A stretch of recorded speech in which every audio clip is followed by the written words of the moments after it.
प्रत्येक मुलीला स्त्रीला साठवून ठेवण्याची जी आवड असते. तर आत्ता लागलं, नंतर लागलं, परत लागेल.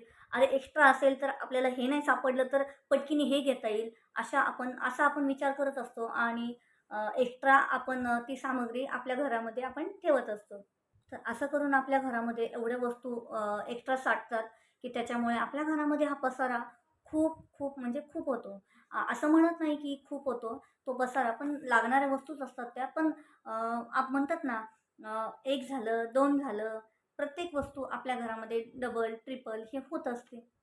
आणि तोच पसारा ज्या डबल, ट्रिपल झाल्यामुळे आपल्याला आवरावं लागतो. मग आपल्याला त्याच वस्तू आवरण्यासाठी किंवा भांडे घासण्यासाठी डबल, टिबल आपल्याकडे जर सामान मोजकं असेल, तर आपण तेवढ्याच वस्तू पटपट घासणार आणि पटपट तेवढ्या ठेवणार. लागणाऱ्या वस्तू जेवढ्या असतात तेवढ्याच आपण आणतो आणि वापरतो आणि परत धुवून वगैरे ठेवतो. तर आपला पसारा पण कमी असतो आणि आपला वेळही वाचतो आणि आपलं कामही कमी होतं.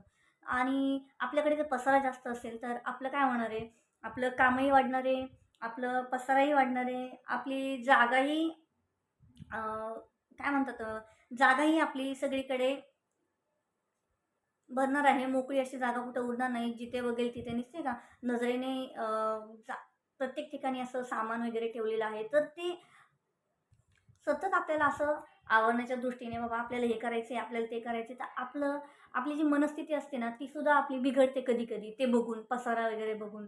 तर हे आपल्याला आत्ता हे करायचं आहे, आपल्याला ते आत्ता करायचं आहे. तर आपण हे कमी कसं करता येईल? तर सगळ्यात महत्त्वाचं म्हणजे आपल्याला जेवढं लागेल ना, तेवढंच आपण सामान खरंच घरामध्ये ठेवायला हवं आणि बाकीचं वायपट किंवा एक्स्ट्रा जे सामान आहे ते स्टोअर वगैरे करून आपण ठेवलं पाहिजे. शक्यतो मी तर म्हणते स्टोअर करायची पण गरज नाही आहे. जेवढं लागेल ना, तेवढंच ते सामान आटोक्यात असणं खूप गरजेचं आहे. कारण जेणेकरून आपला वेळ वाचतो, आपलं काम वाचतं आणि आपला वेळ आणि आपलं काम वाचलं म्हणजे आपलं आरोग्य पण व्यवस्थित राहतं. नाहीतर एकच काम डबल-टिबल करण्यात आपलं आरोग्यसुद्धा आपण बिघडवून घेतो. मग मी काय ठरवलं, की आपल्याकडे मोजक्याच वस्तूंचा साठा आपण ठेवायचा, जेणेकरून आपल्याला त्रास होणार नाही आणि आपली नजरेला किंवा आपल्याला दिसताना पण त्याची गैरसोय होणार नाही. हा जरी टोकाचा पर्याय जरी असला, मला असं वाटलं, तरी पण गरजेच्या आणि लागणाऱ्या वस्तूच आपल्या घरामध्ये असल्या, आपल्याला पण त्या व्यवस्थित दिसतात. इकडे-तिकडे सारखा दिसणारा पसारा आणि त्याची होणारी जी गैरसोय असते ना, तर तो पहिल्यांदा पसारा बाहेर काढला पाहिजे. तो पसारा आपल्या घरामध्ये असला ना, मेन म्हणजे आपल्याला गैरसोय होत नाही कोणती. तर तो पसारा लगेच ती घाण आपल्या घरामधून खरंच आपण बाहेर काढली पाहिजे. मेन म्हणजे आपल्याला मेंटली ट्रेस पण होणार नाही, जेणेकरून बाबा आपल्याला हे करायचे, ते करायचे, अशा गोष्टी आपल्या डोक्याला ताण करतात आणि त्या गोष्टी पण होणार नाहीत. तर हे पण याच्यामधून आपण पण बाहेर पडतो. दुसरं म्हणजे आपल्याला मेंटली ट्रेस होणार नाही. तिसरं म्हणजे आपल्याला वेळेचं भान असणं पण खूप गरजेचं आहे. तर आपल्याला हे आवरायचे, आपल्याला ते आवरायचे, आपल्याला हे काम करायचे, आपल्याला ते काम करायचे. आता कसं होणार? पटपट होईल का? आपल्याकडे वेळ खूप कमी आहे आणि काम जास्त आहे. मग आता कसं होणार आपलं? आपण कसं करणार? आणि मग आपलं काम पण तेवढंच वाढणार आणि आपलं वेळही तेवढाच वाया जाणार. तर सगळ्यात पहिल्यांदा आपलं काम कसं कमी करायचं आपण ते बघायचं आहे. म्हणूनच पसारा कमी असेल तर आपला वेळही वाचतो. याच्याकडे पण सगळ्यात पहिल्यांदा तुम्ही लक्ष द्यायला पाहिजे. Do not waste time on bitching. तर मी कसं काय असं म्हणून मी माझा वेळ वाया घालवत नाही. शक्यतो माझा वेळ निंदा, नालस्य, टीका याच्यामध्ये मी घालवत नाही. याचं कारण असे आहे, की मी शांतपणे स्वतःच्या कामाचा मी पुढं-पुढं प्रगती, ग्रोथ कशी करायची आहे, आयुष्यामध्ये आपल्याला पुढं कसं जायचं आहे, मी याचा विचार करत असते. मला या माणसाला किंवा मला तुम्हाला काय विचारता येईल, माझ्या मनामध्ये काय प्रश्न आहेत, मी काय मला तुमच्याशी शेअर करायचं आहे माझ्या लाईफबद्दल. मी निगेटिव्ह होते, मी ते पॉझिटिव्हमध्ये कसे आले, अशा गोष्टींचा काही प्रॉब्लेम असेल, तो कसा सोडवायचा, कसा काय? मी या गोष्टींमध्ये आता जास्त पॉझिटिव्ह आहे, की मला माझ्या आयुष्यामध्ये प्रगती करायची आहे, ग्रोथ करायची आहे. मी ती कशी करता येईल मला? मी मी स्वार्थी झाली आहे. सध्या तरी मी स्वार्थी झालेली आहे, की मी माझा विचार करते. मला प्रगती करायची आहे, मला पुढे जायचं आहे. मी काही अशा मैत्रिणी आहेत माझ्या, ज्या मी सोडलेल्या आहेत. की सारख्या नाही का निगेटिव्ह गोष्टी त्यांच्याशी निगेटिव्ह वागणं, बोलणं किंवा निगेटिव्ह माणसांमध्ये जास्त राहिल्यामुळे माझी जी पॉझिटिव्हिटी होती, ती कुठेतरी अशी दडून राहिलेली, हरवून गेली होती. जेणेकरून माझा विचार पूर्ण हा निगेटिव्ह झाला होता. तर मी तो टाईम ना, तो जो माझा बेकार टाईम होता निगेटिव्हिटीचा, तो मी घालवून टाकला. मी पॉझिटिव्ह मेडिटेशन करून मी याच्यामध्ये खूप रिलॅक्स फील करते आणि माझ्या आयुष्यामध्ये मला पुढं कसं जायचं मी याचा चांगला विचार करत असते.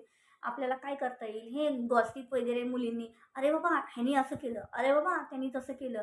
ए, आज असं झालं. तुला माहिती आहे का? काय करायचं?" अ, ह्या अशा गोष्टींमध्ये आता बाहेर गेलेत, हे काय करणार आहेत? ते काय करणार आहेत? ह्या अशा गोष्टींमध्ये मी विचार करणं मी सोडून दिलं. कारण मला माहिती आहे, आपण ह्या गोष्टींमध्ये किती जरी फिरत राहिलो किंवा किती जरी काही जरी करत राहिलो, तर त्या गोष्टी आपल्या आजूबाजूला असणार आहेत आणि त्या गोष्टी आपल्या कानावर रोजच येणार आहेत किंवा आज जरी आपण त्यांना व्यवस्थित सांगण्याचा प्रयत्न जरी केला, तर ते आपल्याला वेळेतच काढणार आहेत किंवा ते तुझंच खरं, आमचंच खरं ह्या गोष्टी करत बसण्यापेक्षा तुम्ही तुमचा वेळ जसा घालवायचा तसा घालवा. मी माझ्या परीने माझा वेळ मला कसा शेअर करायचा आहे, मी कसं माझा वेळ वाचवून मला पुढे जाता कसं येईल, मला लाईफमध्ये इम्प्रूव्ह कसं करता येईल, मला लाईफमध्ये माझ्या ग्रोथ कशी वाढवायची आहे, मी याचा प्रयत्न करत असेल, तर खरंच तुम्ही तुमचा वेळ वाया घालवू नका. मी एवढंच सांगते. चौथं असं आहे, की आपल्याकडे क्वालिटी अँड क्वांटिटी ह्याच्याबद्दल मी बोलते. आपल्याकडे आज जर अ, 50 गोष्टी ₹50च्या तुम्ही जर घेत बसले, तर तीच वस्तू आपण ₹50ची एकच घेतली, तर ती वस्तू टिकायलाही चांगली असते, त्याची क्वालिटी पण चांगली असते, ती आपल्याला व्यवस्थित वापरली पण जाते आणि त्याचा आपल्याला खूप छान उपयोग करता पण येतो. मग ते असेल तर आपल्या घरी भांडी, संसार, कपडे, मेकअप ह्या अशा खूप काही गोष्टी आहेत. त्या आपण जर क्वालिटीच्याच घेतल्या, तर त्याचे परिणाम पण आपल्याला चांगलेच दिसून येतील. आपण बघा ना, लो क्वालिटीचे कपडे जरी घेतले, तर लवकर कपडे फाटतात किंवा त्या गोष्टींचा वापर अ, चांगल्या पद्धतीने जरी केला तरी तो असे चुन्या पडतात किंवा त्याला रॅशेस वगैरे येतात किंवा गोळे वगैरे येतात आणि हाच जर कपडा आपण एकच ड्रेस घेताना आपण जर चांगल्या क्वालिटीचे घेतले, मी म्हणत नाही आपल्याकडे पैसे असल्यानंतरच आपण ती हौस-मौज करावी. पण आपलं काही बजेट असेल, आपली काही सेव्हिंग असेल, आपल्या काही अशा गोष्टी आहेत जिथं आपण त्या आपल्याला खरंच खूप गरजेच्या आहेत आणि आपण त्या आत्ता आपल्याला घ्यायच्या आहेत. तर तुम्ही काही सेव्हिंग वगैरे अशी थोडी बाजूला ठेवा आणि ती एकच वस्तू घ्या. कारण की ती एकच वस्तू एक-एक पैशाने आपण सारखं त्याच पैशाने आपण एक-एक वस्तूच घेण्यापेक्षा त्यात थोडे जास्त पैसे घालून एक क्वालिटीचं व्यवस्थित एकच क्वांटिटी पण एक चांगल्या दर्जाची क्वालिटी अशी वस्तू घ्या, जेणेकरून ती आपल्याला खूप काळ टिकेल, त्याचा वापर व्यवस्थित करता येईल आणि आपल्यालाही खूप पॉझिटिव्हिटी येईल त्याच्यातून. नाहीतर मग साधे कपडे घेतले किंवा त्याची क्वालिटी व्यवस्थित नसेल आणि आपण पैसे विनाकारण आपण पैसे घालवलेत वगैरे, तर मग आपल्याला पण असंच वाटणार, बाबा आपण एवढे पैसे घालवले, आपण तेवढे पैसे घालवले, पण आपल्याला कापडच व्यवस्थित नाही मिळालं. मग आता आपण काय करायचं? तर ह्या अशा गोष्टी होतात. म्हणून तुम्ही 100 वस्तू घेण्यापेक्षा एकच वस्तू अशी चांगली घ्या. म्हणून म्हटलं क्वालिटी ऑन क्वांटिटी. तर उत्तम दर्जाच्या तुम्ही साड्या घ्या, कॉटन, लिनन, सिल्क अशा थोड्या पण मोजक्या अशाच साड्या तुम्ही कपाटामध्ये ठेवा. जेणेकरून तुम्हाला त्या साड्या घालता येतील. बघितल्या क्षणी तुम्हाला पण खूप छान वाटेल आणि त्याची क्वालिटी पण खूप छान असते. तर अशा काही आपण कपड्यांची निवड करताना पण रंग, त्याची पॉझिटिव्हिटी पण आपल्याला खूप छान अशी वाटली पाहिजे. अ, आपण कपडे निवडताना पण आपल्याला आपल्यावर रंग कोणता सूट होईल, काय? नाहीतर ते आपण एखाद्या वेळेस एखादा ड्रेस आवडतो म्हणून घेतो, पण त्याचा रंग आवडत नाही आणि तो कपाटात तसाच पडून राहतो. मग तो वेस्ट असतो.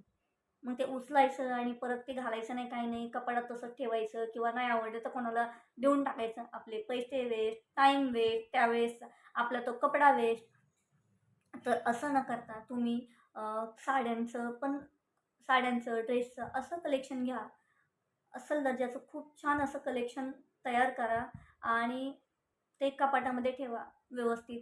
जेणेकरून तुम्हाला खरंच बघितल्या क्षणी पण आपल्याला अरे हे घालायचं आहे, अरे हे घालायचं आहे, असं होण्याऐवजी परफेक्ट तुम्ही जे घालायचं आहे त्याच्यावर आपली नजर पडली पाहिजे आणि तोच कपडा आपण घालून रेडी पण झालं पाहिजे. इथं आपला टाईम पण वाचणार आहे.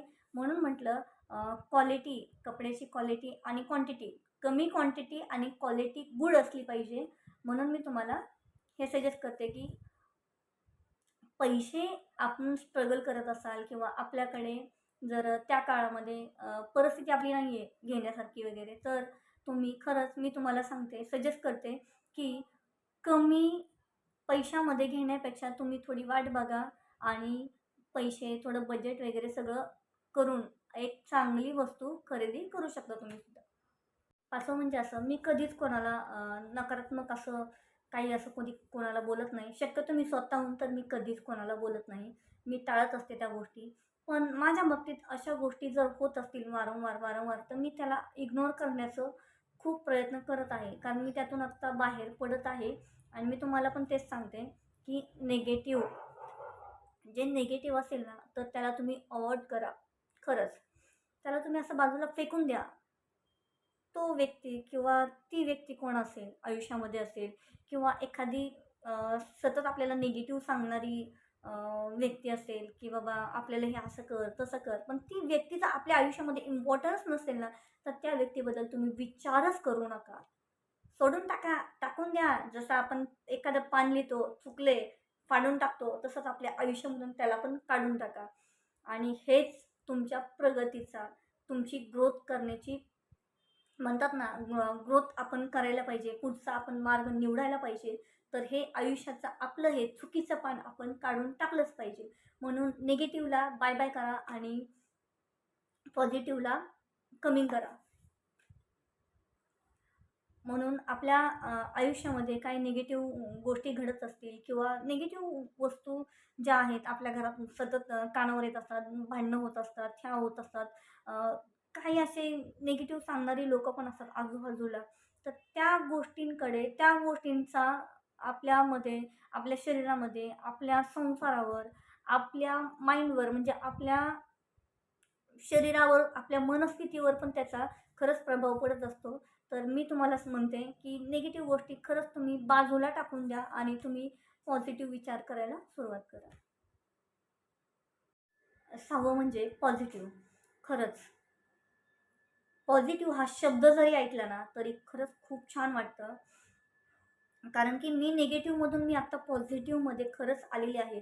कारण माझ्याकडे अशी लोकं होती जे किंवा माझ्या माहेरी जे वातावरण वगैरे होतं, त्या वातावरणामधून, त्या निगेटिव्हमधून मी पॉझिटिव्हमध्ये आले आणि आत्ता मला खरंच खूप छान वाटतं आणि खरंच स्वामींची कृपा आहे, की मी पॉझिटिव्ह विचार करायला लागले तेव्हापासून माझं माइंड एवढं फ्रेश वाटतं, जेणेकरून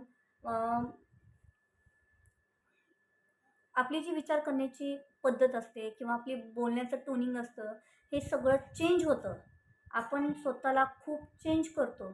तर पॉझिटिव्ह राहिल्याने आपल्या शरीरामध्ये पण एक ऊर्जा, पॉझिटिव्हिटी येते आणि आपल्याला उत्सुकता वाटते. आपल्याला काहीतरी नवीन करायचं आहे, आपल्याला आता असं करायचं आहे. आणि दुसरी गोष्ट म्हणजे आपल्याला एखाद्याने काही विचारलं, तर आपण खरंच त्याचं उत्तर पण हे पॉझिटिव्हनीच देतो. नाहीतर काही वेळा असं होतं, की आपलं लक्षच नाही आहे, आपणच निगेटिव्हमध्ये आणि आपल्याला एखाद्याने खरंच पॉझिटिव्ह क्वेश्चन केला असेल, पण आपण त्याचं उत्तर निगेटिव्हनी देतोय. तर समोरचा व्यक्ती आपल्याला काय समजणार, बाबा हा व्यक्तीच निगेटिव्ह आहे किंवा ह्यालाच एवढं निगेटिव्हनी ग्रासलेलं आहे, तर तो आपल्याला काय उत्तर देणार आहे, तो आपल्याला काय असं सांगणार आहे. तर आपल्यापासून ते लोकं पॉझिटिव्ह जे असतात ना लोकं, ती निगेटिव्ह लोकांपासून थोडं लांब राहायलाच पसंत करतात. तर मी तुम्हाला म्हणते पॉझिटिव्ह खरंच पॉझिटिव्हिटी शक्यतो आपण म्हणतो मंदिरात वगैरे गेल्यानंतर किंवा एका निसर्गरम्य ठिकाणी गार्डनमध्ये, पार्कमध्ये असं गेल्यानंतर नेचर अशा साईडला गेल्यानंतरच आपल्याला वाटतं की पॉझिटिव्हिटी येते. पण असं काही नसतं. पॉझिटिव्हिटी ही मनामध्ये जर असेल ना आपल्या, तर तुम्हाला मंदिरात वगैरे कुठेही जाण्याची गरज नसते. आपण घरात बसून आपला माइंड जर पॉझिटिव्ह असेल ना, तर आपण सगळ्या गोष्टी शक्य आपल्याला होतात. माइंड पॉझिटिव्ह पाहिजे. आणि पॉझिटिव्हिटी वाढण्यासाठी आपल्या शरीराची, मनाची विकास होण्यासाठी तुम्हाला मेडिटेशन पण खूप गरजेचं आहे. तर ते तुम्ही नक्की करा आणि पॉझिटिव्हनी खरंच खूप छान आपल्या शरीरावर, आपल्या आयुष्यावर खूप छान परिणाम होतो. 7वं म्हणजे मेडिटेशन. तर तुम्ही खरंच मेडिटेशन करा. 21 दिवस संजीव मलिक म्हणून त्यांचं आहे बघा मेडिटेशनचं. तर मी स्वतः करते. त्यांचं मेडिटेशनचं एवढं सुंदर आवाजामध्येच एवढं छान वाटतं, की डोळे झाकल्यानंतर एवढं भारी वाटतं, एवढं पॉझिटिव्ह फीलिंग येते, की मी सांगू शकत नाही. संध्याकाळी झोपताना मला मॉर्निंगला सकाळी एखाद्या वेळेस होतं, पण शक्यतो मला मॉर्निंगला होत नाही, कारण गडबड असते. आणि पण मी रात्री झोपताना मेडिटेशन करते म्हणजे करतेच. खरं तर शक्यतो सकाळी जेवढं मॉर्निंगला करताल तेवढं खूप छान आहे तुमच्यासाठी. पण मला रात्री झोपताना केलं ना, तर रिलॅक्स झोप येते. एवढं माइंड फ्रेश वाटतं ना, की एवढी शांत झोप लागते, की जी डोक्यामध्ये अशी गडबड चाललेली असते, विचार आलेले असतात, निगेटिव्ह म्हणा, पॉझिटिव्ह म्हणा, हे आज असं झाले, हे आज तसं झाले, हे आज अशाच्या कारणाने भांडणं झाली किंवा आज भाजी अशी झाली, आज त्यांची माझी भांडणं झाली, आज मुलीला हे करायचं होतं, ते करायचं होतं, हे राहून गेलं, ते राहून गेलं. ह्या अशा खूप काही गोष्टी असतात, त्या तुम्ही मेडिटेशन जर संध्याकाळी केलं तर एवढं छान वाटतं तुम्हाला. आपण मग इम्प्रूव्ह करतो आपल्या आयुष्यामध्ये. आपल्याला बदल काय करायचे आहेत, काही नाही. मेडिटेशननी पॉझिटिव्हिटी येते. असं आपण कुठं नकारात्मकतेमध्ये गेलेलो असेल किंवा आपण निगेटिव्ह विचार वगैरे करत असेल, तर त्याच्यामधून तात्काळ आपण बाहेर येण्याचा जो पर्याय असेल ना, तर मेडिटेशन हा उत्तम पर्याय आहे. खरंच तुम्ही त्याच्यातून बाहेर पडू शकता. तुम्हाला जर तुमचं ध्येय गाठायचं असेल ना कुठलं, की बाबा आपल्याला हे करायचंच आहे आणि आपल्याला हे अ, करून आपल्याला हे आपल्या आयुष्याची ग्रोथ आपल्याला करायची आहे. आपल्याला कोणापाशी हात पसरायचे नाही आहेत, काही नाही आहेत. आपल्याला पुढं जायचं आहे. तर अशा गोष्टी जर तुम्हाला करायच्या असेल, तर मेडिटेशन हा खूप उत्तम पर्याय आहे. तर तुम्ही तो करू शकता आणि तुम्ही तुमच्या आयुष्यामध्ये मेडिटेशन केल्यानंतर आपल्याला मेंटली खरंच खूप छान वाटतं. आपल्या मनामध्ये जे विचार, आचार-विचार जे आपले गुंतलेले असतात, मन आपलं इकडं-तिकडं भरकटलेलं असतं, ते एका जागेवर येतं. मन चिंतन राहतं व्यवस्थित. तर मेडिटेशन हा एक पर्याय आहे. तर तुम्ही तो एक करू शकता. तर 8वा असा आहे की नोट्स रायटिंग. आपला हा बाह्यमेंदू आहे ना, त्या प्रत्येक बारीक-सारीक गोष्टी आपण लिहून किंवा साठवू शकत नाही. आठवू शकत नाही, की आपल्या प्रत्येक गोष्टी आपल्या लक्षामध्ये राहतील अशा गोष्टी नाही आहेत. तर तर काही गोष्टी अशा असतात, की आपल्याला त्या लिहाव्या लागतात. बारीक-सारीक काही-काही पॉईंट असतात. ते पॉईंटसुद्धा मला लिहावे लागतात. मी जर तुम्हाला सांगताना काही विसरले वगैरे, तर अशा गोष्टी पण मी कधी-कधी नोट करून ठेवते. मला एक ती सवय आहे, की मला आज हे सांगायचं आहे, मला आज ते सांगायचं आहे किंवा मी यातून काही शिकलेले आहे. काही माझ्याकडनं पण चुकलेलं आहे. मी काही सगळंच माझं बरोबर आहे असं म्हणत नाही. मीही खूप चुकलेले आहे आणि मी त्या चुकीच्या गोष्टी करूनच मी शिकलेले आहे आणि आज मी डायरेक्टली तुमच्यासमोर कॅमेऱ्यासमोर मी आज बोलत आहे. तर काही गोष्टी अशा आहेत, की मेंदूला आपल्या ताण पडतो, आपण आठवू शकत नाही. म्हणून काही गोष्टी असतात, की बारीक-सारीक अशा गोष्टी असतात त्या वहीमध्ये, आपण छोट्या-छोट्या नोट्समध्ये, डायरीमध्ये आपण लिहून ठेवतो आणि त्याचा वापर ह्या बाह्यमेंदूला आपण जास्त त्रास देऊ शकत नाही. म्हणून ह्या बारीक-सारीक गोष्टी आपण लिहून ठेवतो. याचा आपण या मेंदूचा वापर आपण शक्यतो आनंद, सकारात्मक नाती टिकवण्यासाठी, आपल्या आजूबाजूला पॉझिटिव्हिटी, आपल्याला हे करता येईल, ते करता येईल याच्यासाठी आपल्याला होत असतो. पण काही बारीक-सारीक गोष्टी असतात, पॉईंट असतात, ते आपल्याला लिहूनच ठेवावे लागतात. ते विसरू नये म्हणून आपण या नोट्सचा वापर करत असतो. तर 9वा पॉईंट असा आहे, की काय पाहिजे तुला?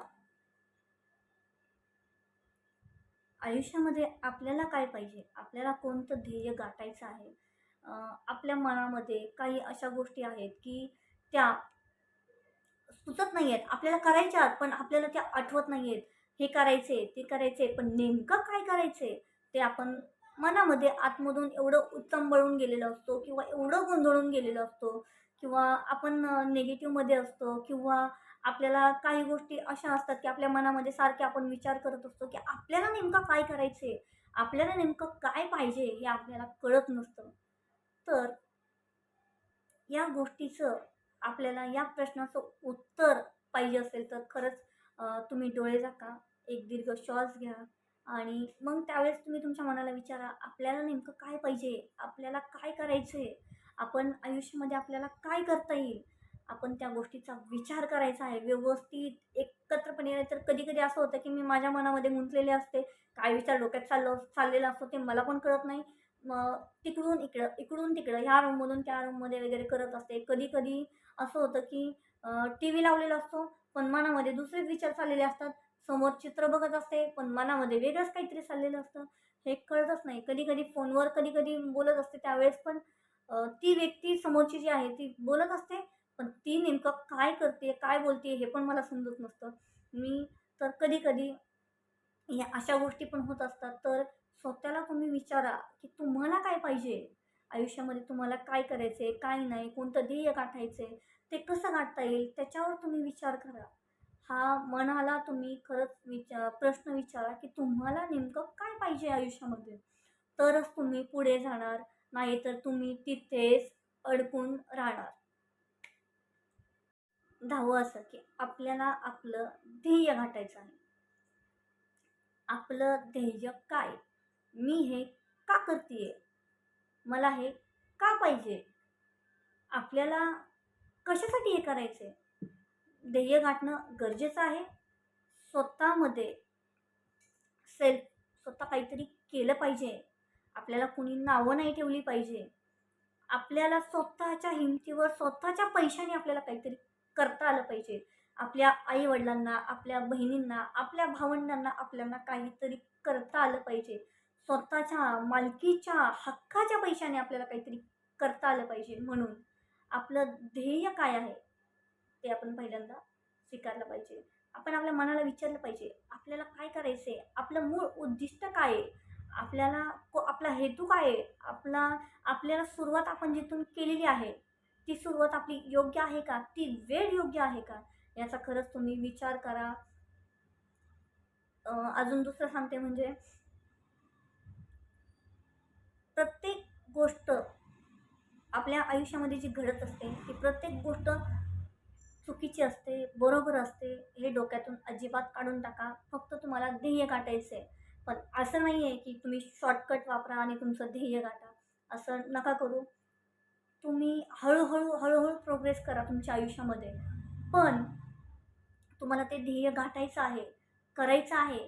आता मला मी आज ज्या मोबाईल स्क्रीनवर तुमच्याशी आज मी बोलते कॅमेऱ्यासमोर, तर मला काहीतरी माझं YouTubeचं जे ध्येय आहे, मला माझ्या आयुष्यामध्ये नाव कमवायचं आहे. मला माझं काहीतरी ध्येय गाठायचं आहे, म्हणून मी आज तुमच्यासमोर आहे. बरोबर ना? तर असं कोणाला पोलीस व्हायचं आहे, कोणाला डॉक्टर व्हायचं आहे, कोणाला वकील व्हायचं आहे, कोणाला शिक्षक व्हायचं आहे. अशा काही गोष्टी असतात. कोणाला CA व्हायचं आहे, कोणाला IPS अधिकारी व्हायचं आहे, कोणाला IAS, कलेक्टर अशा काही गोष्टी, कोणाला ॲक्टर व्हायचं आहे. तर त्याचं प्रत्येकाचं जे ध्येय असतं ना, ते त्या योग्य ते वेळेत आणि योग्य त्या वयातच झालं पाहिजे.